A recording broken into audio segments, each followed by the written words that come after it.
today's topic for the discussion, that is Upshirshaka in Ashtanga Sangraha 2/40, the reference of the shloka. The shloka has given in Ashtanga Sangraha, that is a Visarapastu Shishuho, that is a erythemata swelling. We will explain the shloka after reading it properly.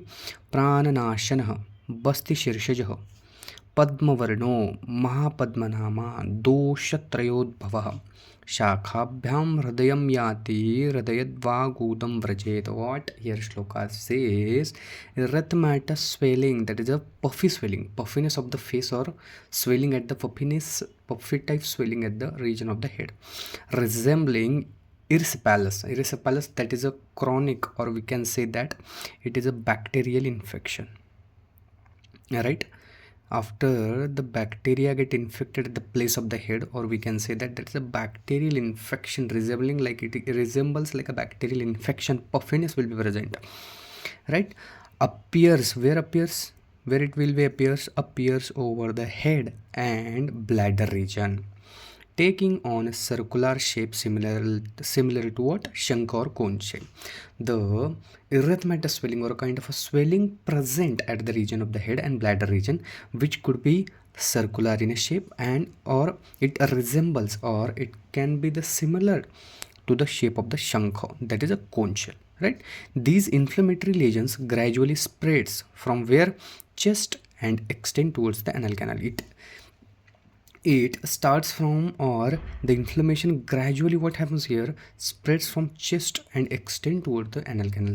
From chest to anal canal, the swelling has a gradual increase from that region and goes on, continuous, right?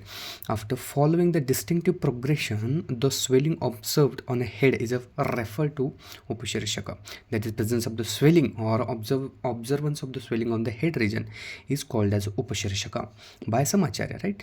Highlighting the variations in terminology among different sources. So according to different sources, Acharya has mentioned different things too with reference to that, right? So what next paragraph says, such condition often indicate underlying inflammatory or infectious process affecting to the skin deeper tissues. So the kind of inflammatory or indicative underlying inflammatory or infective procedures affecting skin and deeper tissues. So it can be affect the skin as well as the deeper tissues.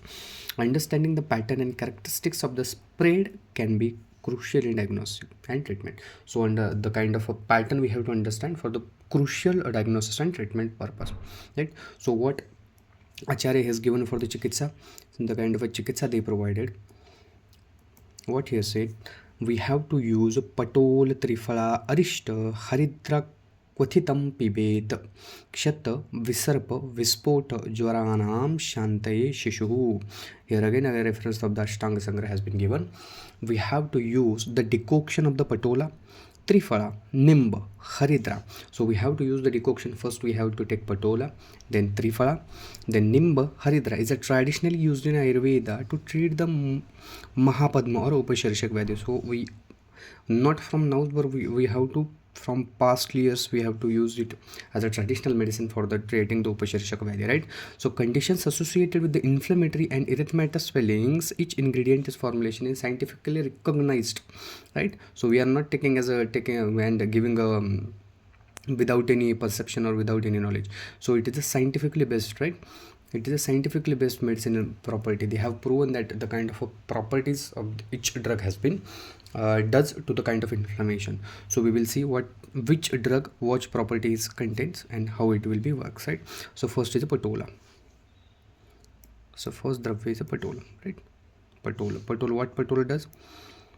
Patol is known as its anti-inflammatory property and a detoxifying effect, right? First, it is anti-inflammatory and detoxifying property it has. Patol helps in the reducing swelling and purifies the blood. First, it reduces the swelling present over the head or all over the body and purifies the blood, right? Next is a trifala. That is a combination of the amalaki, bibhitaki and haritaki. We know that, right? So powerful, it is powerful antioxidant, rejuvenator. Trifala aids as in digestion or act as a digestive or enhance the agni of the human body and enhance the immunity and supports the tissue healing. So the kind of a property contains Trifala. Next is a nimb, that is Azadiracta indica.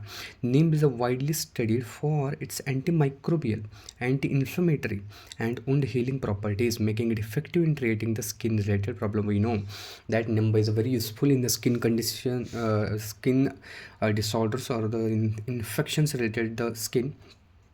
Right. Next is a haridra, that's curcuma longa. We know that turmeric contains curcumin, which is a very important ingredient for, or it has a strong anti-inflammatory and antibacterial property, helping in reducing erysipelas, like infections, like what I tell you that is a kind of a bacterial infection, right? Erysipelas, like infections, and promoting healing. So it can reduce the infection and act as an antibiotic, and reduces the infection and promote healing.